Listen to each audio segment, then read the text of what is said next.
सुना रही थी और उनके ज्ञान के साथ साथ उनके उपकार और उनकी महिमा को भी स्मरण करना चाहिए। इसलिए कि जब तक आप इनकी महिमा को ठीक ठीक नहीं जानेंगे तो जाने बिनु न होई पड़ती बिनु पड़ती होई नहीं प्रीति, प्रीति बिना नहीं भगति दृढ़ाई, जिमि खगेश जल के चिकनाई। उनकी महिमा को भी हम लोग सुनना चाहिए और सुनाना भी चाहिए।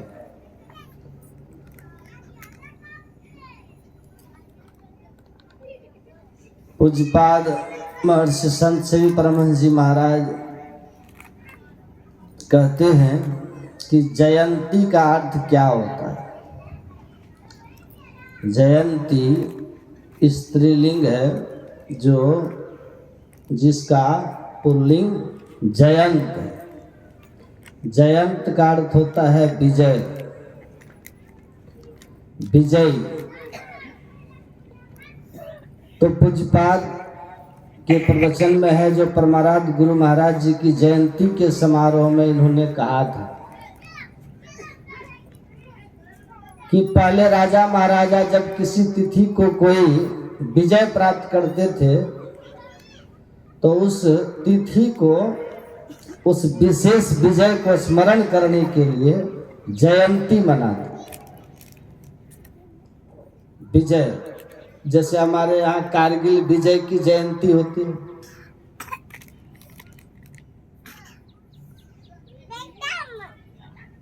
तो कहते हैं कि राजा लोग तो किसी राज्य पर विजय पाते थे तो उनकी वीरता को स्मरण करके लोग जयंती मनाते। ये संत महात्मा ये कौन से विजय प्राप्त किए हुए होते हैं कि इनकी जयंती मनाई जाती है? तो संत महात्मा सबसे बड़े शत्रु पे विजय प्राप्त कर लेते हैं, और वो सबसे बड़ा शत्रु कौन है? वह है हमारा विकार, हमारा कुपथगामी मन। काम, क्रोध, लोभ, मोह, मद, मात्सर्य, ये सब ऐसे ऐसे विकार है, हमारे ऐसे शत्रु हैं कि एक एक शत्रु हमारे जीवन के सारे सुख को, चैन को समाप्त कर देते। काम, बात, कफ, लोभ अपारा, क्रोध, पित्त, नित छाती जारा, प्रीति करे जो तीनहु भाई, उपजय सन्निपात दुखदाई। एक व्याधि बस नर मरे, ए असाध बहु व्याधि, पीड़हि संतत जीव कहाँ, ते किमि लहहि समाधि।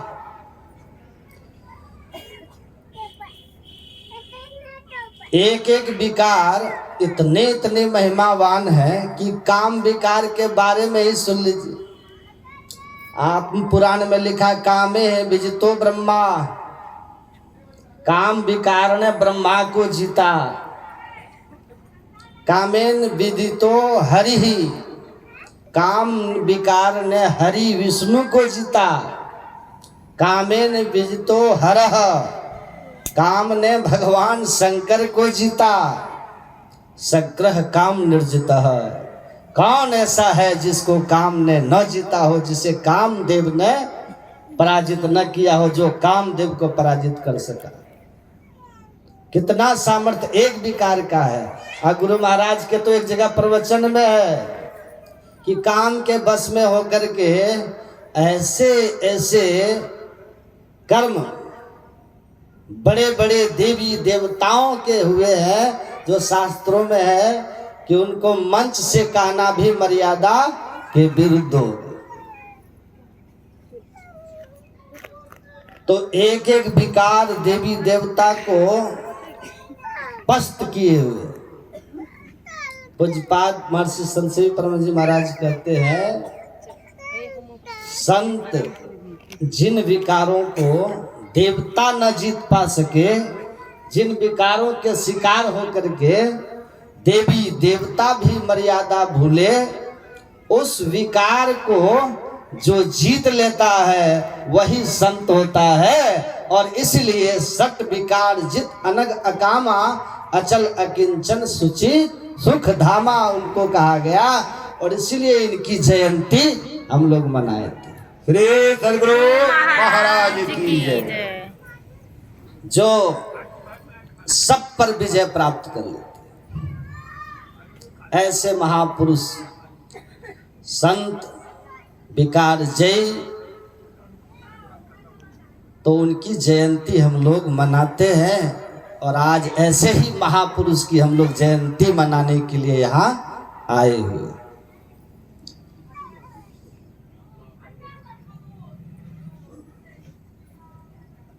हम लोग सबके सब परमात्मा के अंश भी है। और पद्म पुराण में लिखा है कि हम लोग सबके सब, ध्यान से सुनिएगा, परमात्मा के सेवक भी हैं। हमारा कर्तव्य है, हम सबके सब दास भूत मिदम तस्य जगत अस्थावर जंगमम। ये संपूर्ण स्थावर जंगम जो जगत है, जो जीव हैं, चाहे वो चलने वाले हो और चाहे नहीं चलने वाले, ये सबके सब जीव दास है, सेवक है। सबके सब दास हैं, सेवक हैं। किसके सेवक हैं? परमात्मा के सेवक हैं। श्रीमन नारायण स्वामी जगताम प्रभुर ईश्वर। हम परम पिता परमात्मा के सब जीव चर अचर सेवक हैं। और वो परमात्मा सबके स्वामी हैं। सेवक का कर्तव्य है कि स्वामी की सेवा करे, स्वामी की सेवा करे। लेकिन स्वामी की सेवा करना सेवक का कर्तव्य है, पर स्वामी कैसे? स्वामी तो दिखाई ही नहीं देते। और स्वामी को किसी चीज की जरूरत भी नहीं। स्वामी तो सर्व काम है, सर्व काम उदारधी है। स्वामी तो सभी कामनाओं से पूर्ण है और इतने उदार कि दूसरों की कामना पूरा कर देते। तो कहते हैं जो स्वयं सर्व काम और दूसरों की कामनाओं की पूर्ति करने वाला परमेश्वर है, हम उनके सेवक हैं। और आप सेवक का कर्तव्य है कि स्वामी की सेवा करें। तो सेवक स्वामी की सेवा करे कैसे? ध्यान से समझिएगा। एक तो स्वामी पूर्ण काम है, और दूसरी बात कि सेवक को स्वामी तो नजर ही नहीं आते, और सेवक को पता भी नहीं कि उस पूर्ण काम स्वामी की हम सेवा कैसे करें। तो कैसे करें सेवा? सेवा अगर नहीं किए तो कर्तव्य का पालन नहीं हुआ।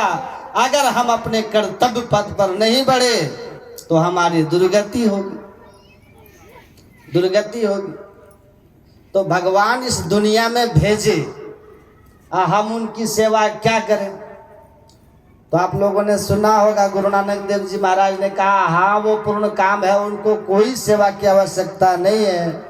लेकिन उनकी एक सेवा यही है कि जब वो आपको मनुष्य शरीर दिए तो मनुष्य शरीर देते हुए आपसे उनकी एक अपेक्षा थी, जो वेदांत में भी लिखा। वेदांत दर्शन में अथातो ब्रह्म जिज्ञासा, आइए हम ब्रह्म को जाने से सूत्र का शुभारंभ महर्षि वेदव्यास जी करते। ब्रह्म को जाने तो कहते हैं ब्रह्म को क्यों जाने? किस ब्रह्म को जाने? जन्माद्यस्यतः, उस ब्रह्म को जाने जिसने संपूर्ण सृष्टि को जन्म दिया और स्वयं अजन्मा। संपूर्ण सृष्टि को जन्म देने वाला, प्रकट करने वाला उस अजन्मा ब्रह्म को हम जाने। क्यों जाने?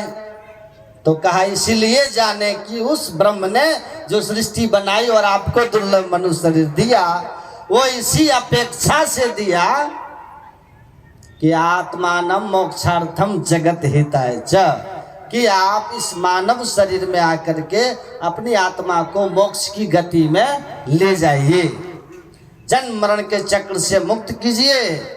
मुक्त करने के लिए भक्ति कीजिए। भक्ति मतलब सेवा की। तो इसीलिए आप परमात्मा की भक्ति कीजिए और सेवा कीजिए।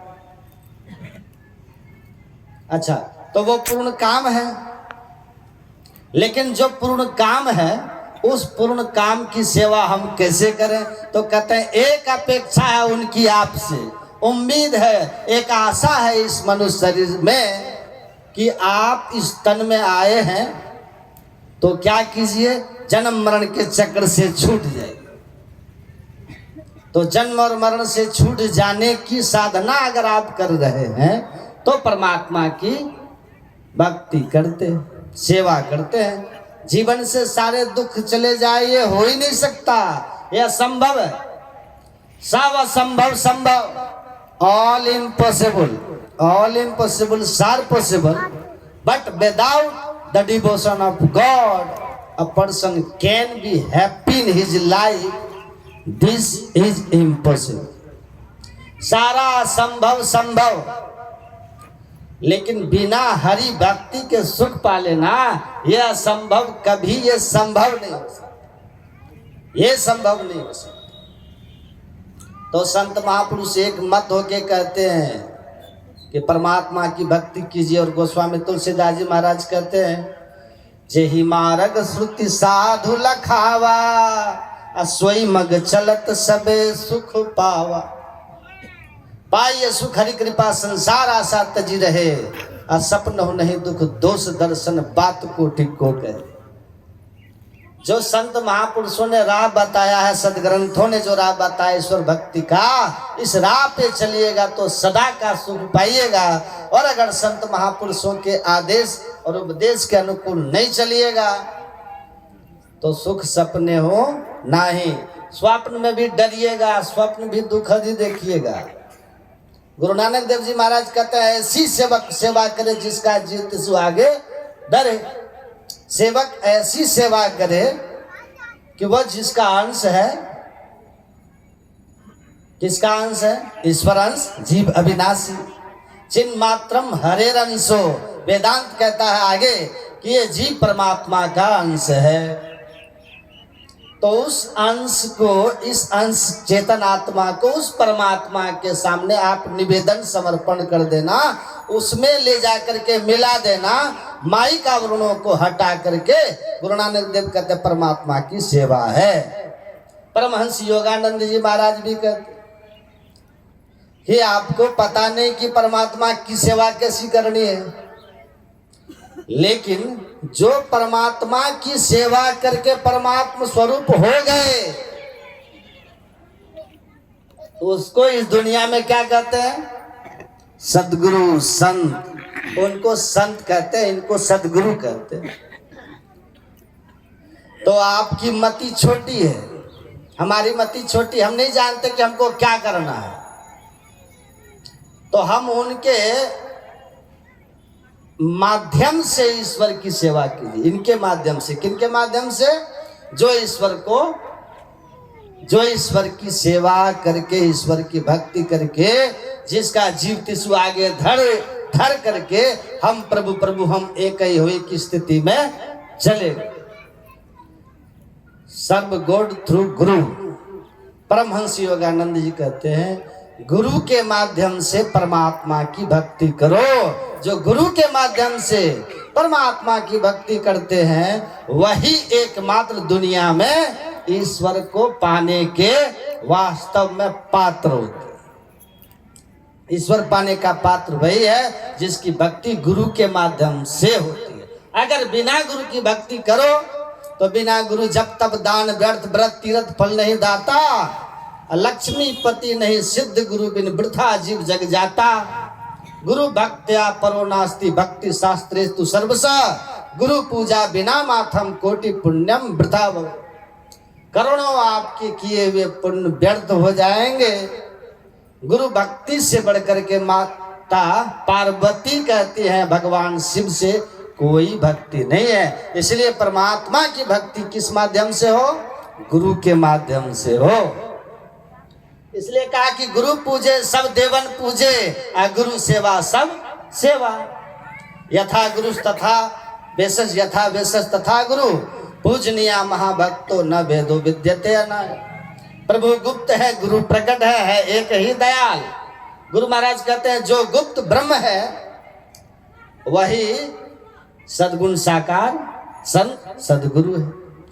तो संत सदगुरु के माध्यम से आप जब परमात्मा की भक्ति करते हो तो आपकी भक्ति पूरी होती है। इसीलिए भगवान श्री राम ने भी कहा ना सबड़ी को कि गुरुपद पंकज सेवा तीसरी भक्ति अमान।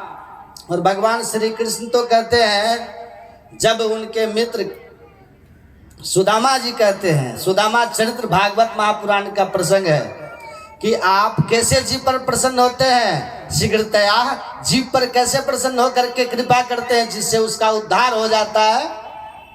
तो भगवान कृष्ण ने सुदामा जी से कहा था कि नाह विद्या प्रजातिभ्याम तपसा पस्मेनवा तो सेयम सर्वभूतात्मा गुरु सुश्रेयाय था। हे मित्र सुदामा, न मैं ब्रह्मचर्य व्रत के पालन से, न गृहस्थाश्रम में नियम का पालन करने से, न वानप्रस्थ और ना ही संन्यास व्रत धारण करने से, ना ही चार जो वर्णाश्रम है ब्राह्मण क्षत्रिय वैश्य और शूद्र, इन वर्णाश्रम धर्म के नियमों के पालन से मैं किसी पर प्रसन्न होता। सभी देवों की मैं अंतरात्मा, सभी जीवों की मैं अंतरात्मा कैसे प्रसन्न होता हूँ? गुरु सुश्रेयाय था, गुरु की सेवा से। शिष्य जब अपने गुरु को सेवा करके प्रसन्न कर लेता है उसी क्षण वह ईश्वर कृपा का पात्र हो जाता है और ईश्वर की कृपा से वह मोक्ष को प्राप्त करता है। क्योंकि गुरु जो है वो वास्तव में ईश्वर ही है। ईश्वर ही गुरु है, गुरु ही ईश्वर है। दोनों में अंतर इतना ही है कि एक निर्गुण निराकार ब्रह्म है, सत्ता है, और उसी की मौज से सगुण साकार सत्ता जीव हित आप ही आवे। जीव के हित के लिए जब ईश्वर रूप में आते हैं, ईश्वर संत सदगुरु के रूप में आते हैं, तो उनके माध्यम से हमारी सेवा, हमारी भक्ति होती है। मतलब मेरा जो संत रूप है ना वह श्रेष्ठ है, वो नित्य अवतार है और वही जीव के मुक्ति का मार्ग है सुदामा। तो संत की सेवा करनी है, परमात्मा की भक्ति करनी है, हमारा कर्तव्य यही है। और इस भक्ति का माध्यम क्या है? गुरु है, गुरु रूप है, गुरु का सानिध्य इनका। और गुरु की सेवा में क्या करना है? गुरु का ज्ञान, गुरु की महिमा क्या है? तो तुलसीदास जी क्या कहे? बंदो गुरुपद कंज कृपा सिंधु नर रूप है, महामोह तम पुंज जासु वचन रवि कर्म। इनका वचन ऐसा कि आपके हृदय के अज्ञान अंधकार को नाश कर देगा, नाश कर देगा। और वो कृपा के समुद्र हैं, नर रूप में हरि है। पूज्यपाद महर्षि संत सेवी परमहंस जी महाराज एक जगह प्रवचन कर रहे थे। प्रवचन के क्रम में कहते हैं कि एक हनुमान जी के भक्त जो थे वो हनुमान जी की तारीफ बहुत कर रहे थे। तो मैंने कहा कि तुलसीदास जी महाराज ने क्या लिखा है हनुमान चालीसा में? देखिए ये कितना बड़ा, मतलब ये परमात्मा का एक इशारा देखिए आप। परमाराध सदगुरु का नाम क्या था? पूर्व का नाम था रामानुग्रह लाल, राम था ना, राम अनुग्रह। अब पूजपाद महर्षि संत सेवी परमहंस जी का क्या नाम था पुराना? महावीर लाल। महावीर, राम और महावीर। हनुमान जी का एक और नाम था, क्या नाम था? महावीर। महावीर, भूत पिशाच निकट नहीं आवे, महावीर जब नाम सुनावे। हनुमान जी का जब नाम लोगे तो भूत पिशाच पास नहीं आएंगे, है ना? नाम पास नहीं आए। तुलसीदास जी लिखे। तो ये भी एक देखिए संजोग, देखिए आप कि राम महावीर, राम हनुमान। हनुमान जी भगवान के कैसे भक्त हैं और अनन्य भक्त हैं, और उनकी भक्ति कहीं से कम नहीं थी। थोड़ा सा लक्ष्मण जी के मन में संदेह होता है कि सब लोग भगवान राम के विश्वामित्र आते हैं, वशिष्ठ आते हैं, वे लोग उनके बराबरी में बैठ जाते हैं। अध्यात्म रामायण में लिखा। हनुमान जी उनके नीचे बैठते हैं, कभी बराबरी नहीं में बैठते। लगता है भक्ति की जो ऊंचाई वशिष्ठ आदि की है वो हनुमान जी की नहीं, हनुमान जी की नहीं है। होता ही बड़ा मुश्किल है। तो अब भगवान श्री राम ने स्वयं पूछा। देखिए, भक्त को, शिष्य को, सेवक को, शिष्य गुरु जो है ना बड़ा बनाते हैं, बना करके दुनिया के सामने स्वयं प्रकट करते हैं कि हाँ भाई देखो, उसकी महिमा करते हैं। क्योंकि उनको अपने ज्ञान को आगे तो उन्हीं के द्वारा लेके जाना है ना। तो जिनके माध्यम से ले जाएंगे उनको पावर तो देना होगा, शिष्य को पावर तो देना होगा। गुरु महाराज कहते हैं ना कि एक विद्वान अपने बुद्धि से दूसरे को विद्वान बना सकता है पढ़ाते पढ़ाते। एक बुद्धिमान व्यक्ति अपनी बुद्धि दे करके, समझ दे करके एक आदमी को समझदार बना देता है। उसी तरह यौगिक शक्ति से पूर्ण संत सदगुरु अपने सत्पात्र शिष्य को अपने आध्यात्मिक शक्ति, यौगिक शक्ति से उसके अंदर की आध्यात्मिक चेतना को बढ़ा दे, तो इसमें कोई आश्चर्य की बात नहीं है। वो बढ़ा देते, महिमा बढ़ा देते, सेवा किए, सत्पात्र बने। प्रातः मैं पढ़ रहा था, वो आपको योग बना देंगे गुरु शिष्य को। यही तो गुरु की महिमा है ना। फिर गुरु किस बात के, आप गुरु की किस बात की महिमा गाए? अगर शिष्य को गुरु बना न सका, गुरु कौन महान होता है? जिसके शिष्य महान होते हैं। गुरु का मतलब क्या होता है? जो गढ़ दिया, जो निर्माण करता, वो न गुरु होता है। अब बहुत ऐसे शिक्षक हैं, पढ़ाया किसी को नहीं, आप शिक्षक हैं, बहुत बड़े ज्ञानी हैं आप, किसी को पढ़ाए ही नहीं, किसी को ज्ञान ही नहीं बांटे आप, तो आप विद्वान शिक्षक हो सकते हैं, विद्वान गुरु नहीं हो सकते। गुरु का अर्थ ही होता है, गुरु जो है सापेक्ष शब्द है। जैसे आप गुरु बोलेंगे, इसका मतलब उसका कोई शिष्य होगा तभी गुरु जी कह रहा है। पिता सापेक्ष शब्द है ना, पिता कोई तभी हो सकता है जब उसको पुत्र होगा। तभी ना कबीर साहब ने कहा, पहले जन्म पूत के भयो, बाप जन्मिया पीछे।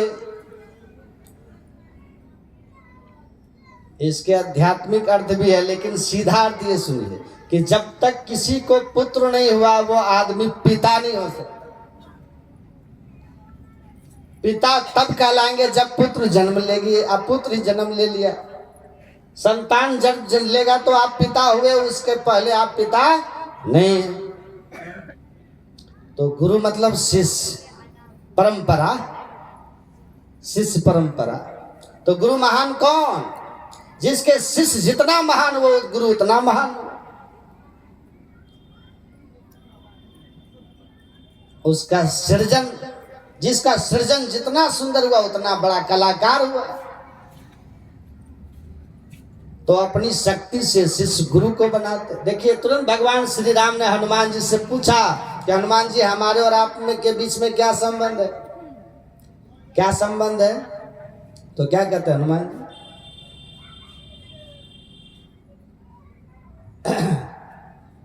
हनुमान जी कहते हैं भगवान राम से, हे प्रभु, कहा ये तो मर्यादा है, आप गुरु हैं मैं शिष्य हूं तो आपकी बराबरी में न बैठूं, मर्यादा है नहीं? सेवक शिष्य हमेशा गुरु के व्यवहार में नीचे ही होंगे, मर्यादा है। तो कहते हैं हनुमान जी की देह भाव में आप स्वामी और मैं सेवक, देह भाव में। जीव भाव में कहूं तो आप ईश्वर में आपका अंश, ईश्वर अविनाशी। आत्म भाव में कहूं, आत्म भाव ज्ञान भाव में कहूं तो हम इति में निश्चिता मति ही, जो आप हैं वही मैं हूं। हम प्रभु प्रभु हम एक ही हुई, हम और प्रभु एक ही हैं। दर्शना दर्शन हेतु स्वयं केवल रूपता या आस्ते कपि शार्दुल ब्रह्म स ब्रह्मविद स्वयं। भगवान श्री राम कहते हैं जो दर्शन दृश्य और अदृश्य, जो रूप जगत प्रकाश जगत और अदृश्य मतलब शब्द, दोनों मंडलों को पार कर गया, ब्रह्म को प्रत्यक्ष कर लिया। हे हनुमान जी, वही ब्रह्म को जानने वाला स्वयं ब्रह्म ही हो जाता है। हनुमान जी उसी अवस्था में एक रत्ती महर्षि वशिष्ठ या किसी से कम नहीं है। आत्म भाव में परमात्मा में एक मेघ है, लेकिन व्यवहार में तो गुरु शिष्य एक हो जाते हैं ना। शंकराचार्य जी के एक शिष्य थे ना, उनको और शिष्य लोग जो थे थोड़ा महत्व नहीं देते थे, होता है महत्व नहीं देते थे। तो शंकराचार्य जी ने पूछा कस तुम, कौन है तू? गुरु की कृपा हो गई तो कहते हैं ना हम मनुष्यो ना देव यक्षो ना ब्राह्मण क्षत्रिय न वैश्य शूद्रो न ब्रह्मचारी न गृही वनस्तो दीक्षुर न चाहम निज बोध रूपम निज बोध रूप निज बोध रूप। वो सारे शिष्य आश्चर्यचकित रह गए कि ये तो पढ़ा लिखा ही नहीं और इतना शुद्ध शुद्ध उच्चारण। तो भाई गुरु कृपा होए भाई होए, गुरु की कृपा होगी तो हो, गूंगा भी बोलता है। ये तो फिर भी गूंगा नहीं था। कहा कि कौन है तू? कहा मैं न ब्राह्मण न क्षत्रिय न वैश्य न शूद्र हूँ, न ब्रह्मचारी न गृहस्थ न वानप्रस्थी न सन्यासी हूँ, मैं तो शुद्ध बुद्ध आत्म तत्व हूँ, जो सब में है वही मैं हूँ, अहम ब्रह्मास्मि। तो गुरु शिष्य को योग्य बना के उसकी योग्यता का प्रमाण देते। प्रमाण भगवान श्री राम के चरण में क्षमता थी कि पानी को छू देते तो पानी पावन हो जाता, लेकिन माता सबड़ी को बुलाते हैं। जब पूछा कि आप लोगों को क्या दिक्कत है, सरोवर का पानी जो है गंदा है, पीने लायक नहीं, तो कहा आप चरण डाल दीजिए पवित्र हो जाएगा। भगवान राम ने चरण डाला, नहीं हुआ। क्या राम में सामर्थ्य नहीं था क्या कि अपने चरण के स्पर्श से जल पवित्र कर दे? लेकिन उन्होंने डाला और कहा कि भाई नहीं हुआ। कहा तब कैसे होगा? तो कहा कि सबड़ी को बुलाइए। माता सबड़ी आती, कहते हैं आप अपना चरण डालो। जिस सबड़ी को महत्व नहीं दिया जा रहा था, उस सबड़ी को बुलाते हैं भगवान राम। कहते तुम अपना चरण स्पर्श करो, क्योंकि सबड़ी माता उसको नहीं पानी भरने देने के कारण छूत कह करके वो जल गंदा हुआ था। माता सबड़ी का चरण अंगूठा सटा, अब पानी एकदम निर्मल हो, निर्मल हो। भगवान राम, माता सबड़ी सामर्थ्यवान थी, हनुमान सामर्थ्यवान है। माता सबड़ी सकल प्रकार भगति दृढ़ तोरे, सब तरह की भक्ति में पूर्ण है। जोगी बड़ी दुर्लभ गति जोई, जोगियों की दुर्लभता से कठिनाई के साथ जो गति प्राप्त होती है, माता सबड़ी को अपने गुरु मातंग ऋषि की कृपा से वो गति प्राप्त थी। वो गति यही है, तज जोग पावक दे हरि पद लीन भई, जहाँ नहीं पूरे, जहाँ से पुनर्जन्म नहीं होता। तो गुरु अपने शिष्य को अपने योग बल से उसको योग्य बना करके उसकी महिमा को सामने लाते। योग बना करके तब संसार के सामने कहते देखो भाई रख दिया, अब ये है वही जो मैं हूं वही आप हैं, जो मैं हूं वही ये है, जो मैं हूं वही संत सेवी जी है, जो जहां क्यों है वही यू है, जहां मैं रहूंगा वही ये रहे। श्री सदगुरु महाराज की जय। एक बार कुप्पा घाट में प्रवचन करके वो गुरु महाराज का प्रवचन चल रहा था, तो पूज्यपाद महर्षि संत सेवी परमहंस जी महाराज उठ के चले गए। तो गुरु महाराज ने कहा कि अभी संत सेवी जी यहाँ बैठे थे, अब वो चले गए हैं, स्थान खाली है, किसी के मन में होगा तो आकर के उनके जगह पर बैठ जाएं, जो अपने आप को उनसे विशेष योग्य समझते हैं। लेकिन ये भी होने योग्य नहीं है, ये भी होने योग्य नहीं है। क्यों? कि सबसे योग्य है। तो ये महिमा है कि गुरु शिष्य को योग बना करके फिर सामने लाते, ताकि संसार का कल्याण हो सके। तो पूज्यपाद ने क्या कहा कि हनुमान जी भगवान तुलसीदास जी राम हनुमान चालीसा लिख रहे हैं, और क्या लिख रहे हैं? श्री गुरु चरण सरोज रज निज मन मुकुर सुधार, वरनौ रघुवर बिमल जस जो दायक फलचार, बुद्धिहीन तनु जानिके सुमिरो पवन कुमार, बल बुद्धि विद्या देहु मोहि हरहु कलेश विकार। वो कहते हैं कि सबसे पहले गोस्वामी तुलसीदास जी महाराज ने लिख रहे हनुमान चालीसा। आज कह क्या रहे हैं? बंदों श्री गुरु चरण सरोज रज। सबसे पहले किसकी महिमा का ज्ञान करते हैं? गुरु के चरण रज की महिमा करते हैं, गुरु की वंदना करते हैं, गुरु की महिमा सबसे ऊपर रखें। और तब फिर कहते हैं वर्णौ रघुकुल विमल जस, रघुवर विमल जस, भगवान श्री राम का वर्णन करते हैं, और लास्ट में कहते हैं हनुमान जी का नाम। तो सबसे ऊपर किसको रखते हैं? वो महिमा गाने जा रहे हनुमान जी का, लेकिन वंदना सबसे पहले क्या कहते हैं? कृपा करो, जय जय जय हनुमान गोसाई, कृपा करो गुरुदेव की। नहीं, कृपा करनी है तो किसकी तरह करनी है? गुरु की तरह करो। गुरु की तरह क्यों कहते हैं कृपा करने के लिए? क्योंकि कृपा सिंधु नर रूप हरि, गुरु जो है वो कृपा के समुद्र हैं, इनकी कृपा अथाह है। इनकी कृपा की जैसी और किसी की कृपा नहीं। और आप लोग सुने संत सदगुरु की कृपा और शिष्य की ऊंचाई, और जब शिष्य संतत्व की गति में जाता है। मुरारी बापू की कथा सुने है ना? पूज्यपाद उस मंच पर जब प्रवचन कर रहे थे भागलपुर में, जो लोग वहां थे सुना रहे थे।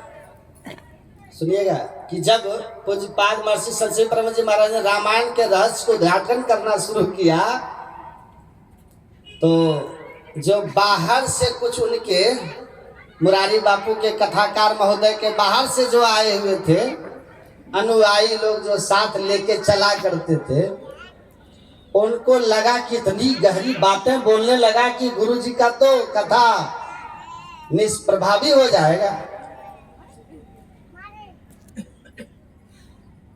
तो वो लोग बंद करने के लिए नीचे से बोलने लगे, टाइम हो गया, टाइम हो गया। इनको हुजूर श्री टाइम हो गया, टाइम हो गया बोलने लगे।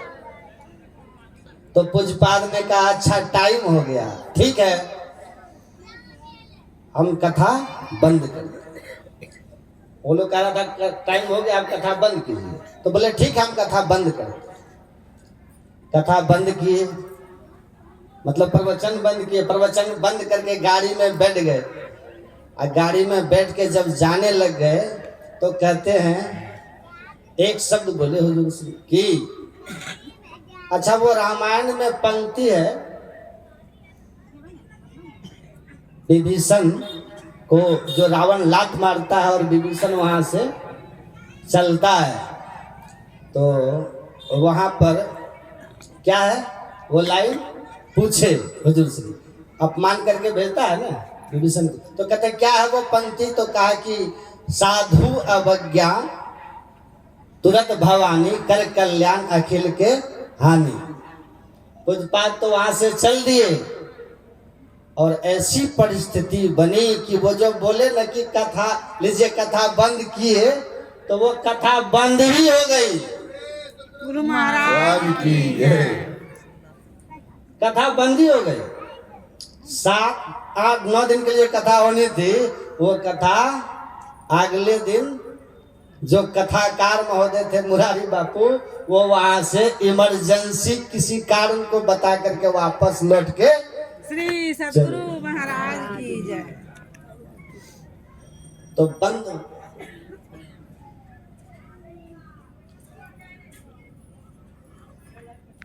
संत जो होते हैं ना, वो किसी का बुराई नहीं करते, बुरा नहीं करते।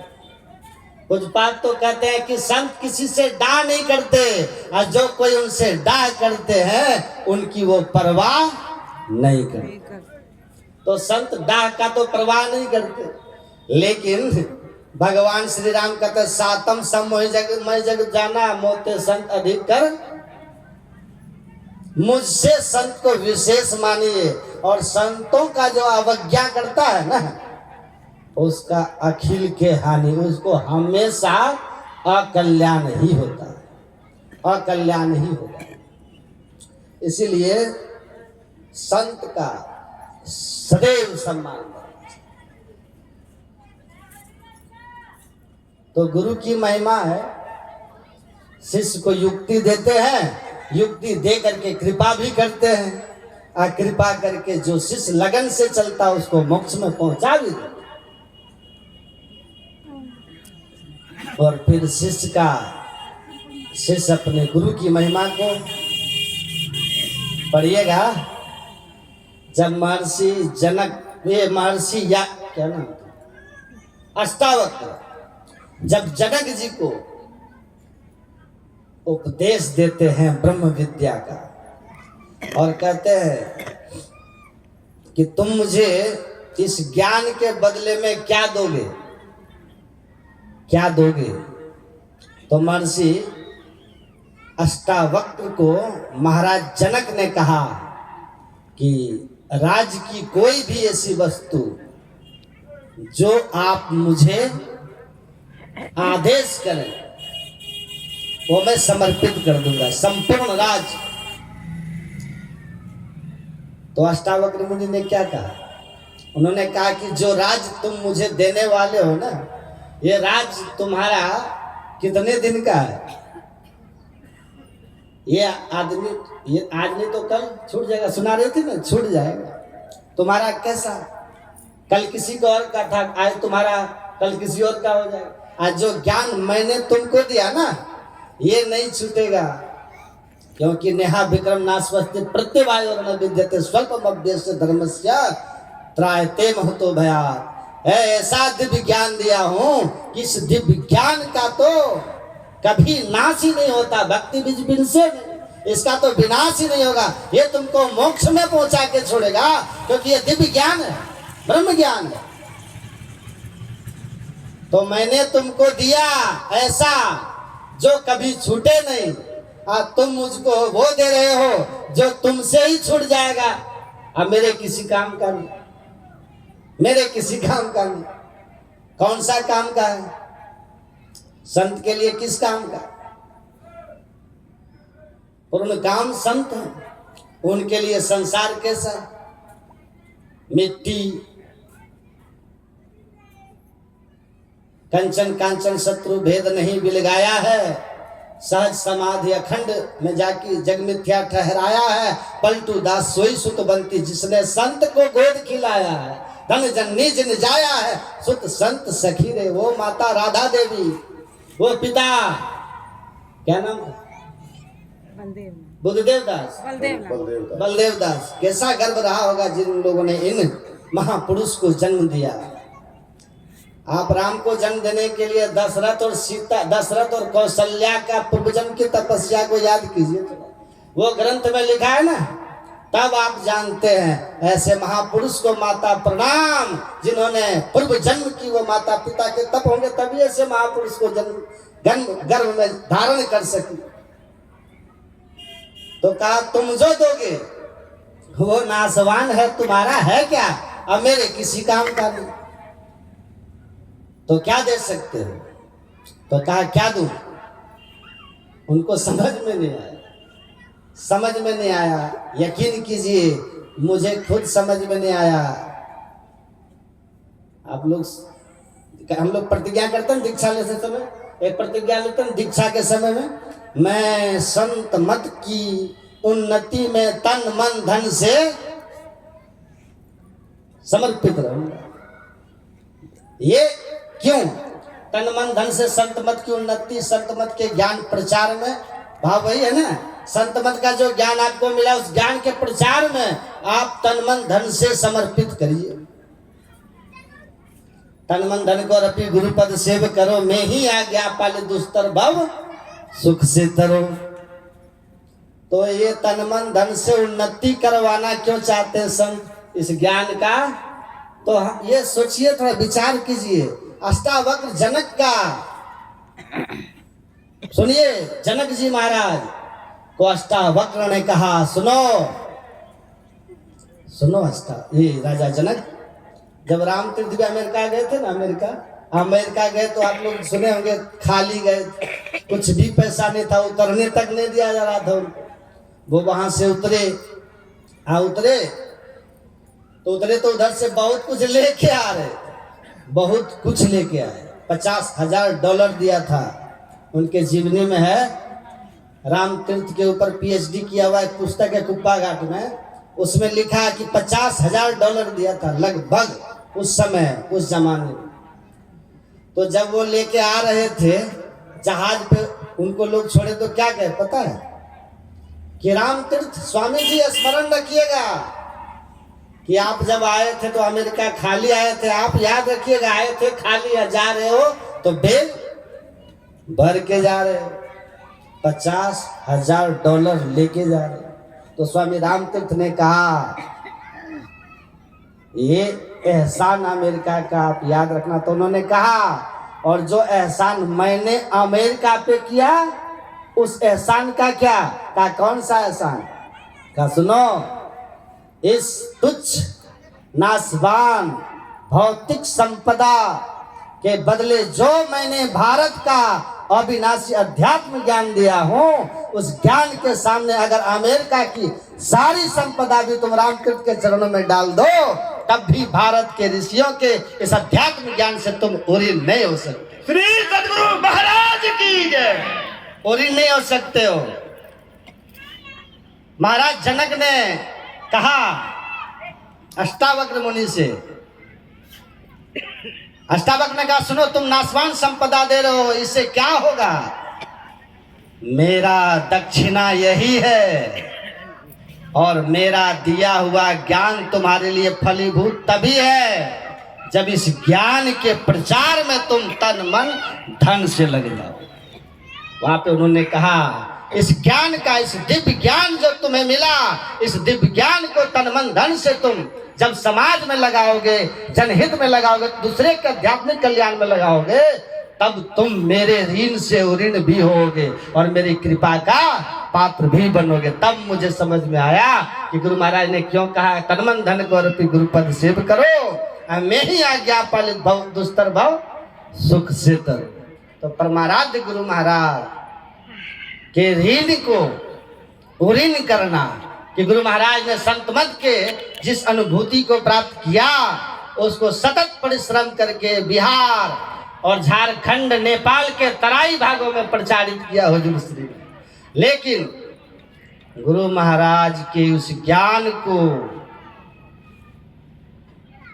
भारत के स्तर पर, अखिल भारतीय स्तर पर ले जाने का श्रेय केवल ले ही नहीं गए, लेके जाना और बात है, हुजूर श्री ले ही नहीं गए।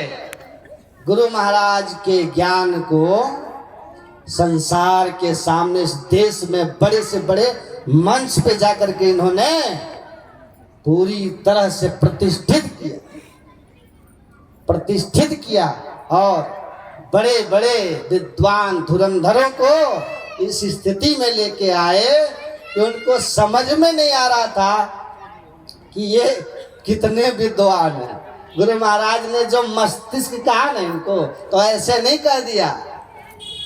मनुष्य का मस्तिष्क विवेकानंद ने कहा छोड़ पुस्तकालय है, इस पुस्तकालय को पढ़ना आना चाहिए। इस पुस्तकालय को कौन पढ़ सकता है? इड़ा तिष्ठति भामे न पिंगला दक्षिणे तु तयोर मध्य परम स्थानम यस्तम वेद स वेदविद। जो इड़ा और पिंगला के मध्य में श्री गुरु पदनख मणिगण ज्योति सुमरत दिव्य दृष्टि ये होती, जो इस अवस्था में होते हैं वही वास्तव में परम ज्ञानी हो जाते हैं, वेदज्ञ हो जाते हैं। और संपूर्ण ज्ञान कहाँ होता है? देहस्था सर्व विद्या, सारा ज्ञान अपने अंदर। इस अंदर में जो डुबकी लगाया कबीर काया समुद्र अंत न पावे कोई, अमृतक हो के जो रहे मानिक परखे सो। अनंत ज्ञान के भंडार इस मनुष्य शरीर में है।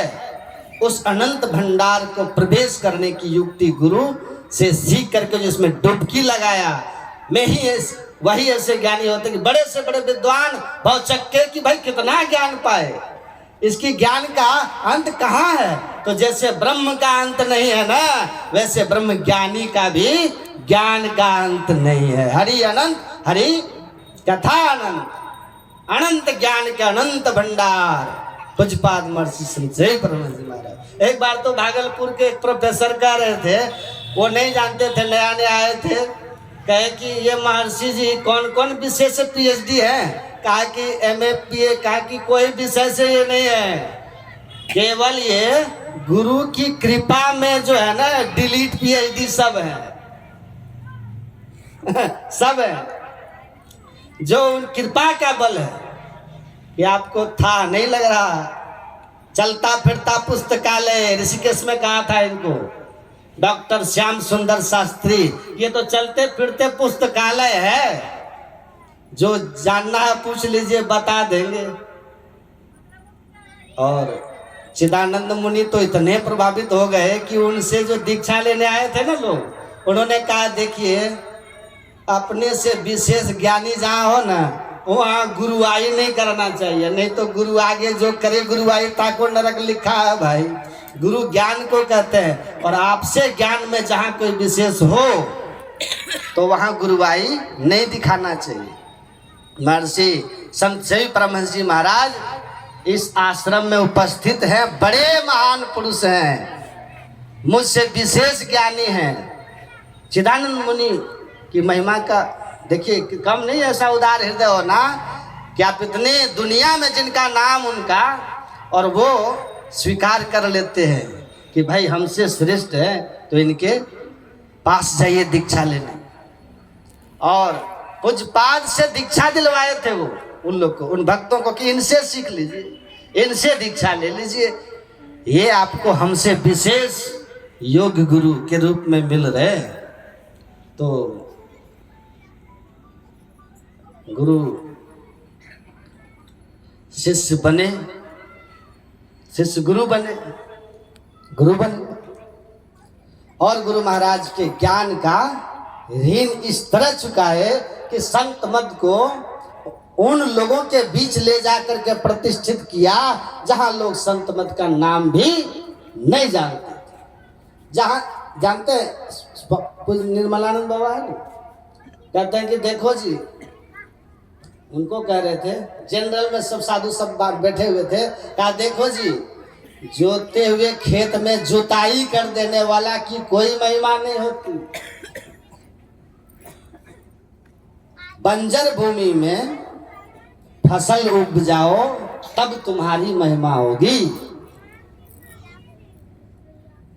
फिर कहते समझा, जहां गुरु महाराज ने प्रचार किया वहां प्रचार करना कौन सी बड़ी बात है। जहां लोग गुरु महाराज को मानते हैं वहां तो आसान है, जहां गुरु महाराज को लोग नहीं जानते, संत मत को लोग नहीं जानते, वहां जाकर के संत मत को गुरु महाराज को जनाओ, तब न तुम प्रचारक, प्रचार मतलब क्या? प्रचार मतलब क्या है? जो चीज लोगों के नजर में नहीं है उसको लोगों के नजर में लाना। जहां लोग संत मत को नहीं जानते हैं, संत मत के ज्ञान से दूर है, वहां ले जा करके संत मत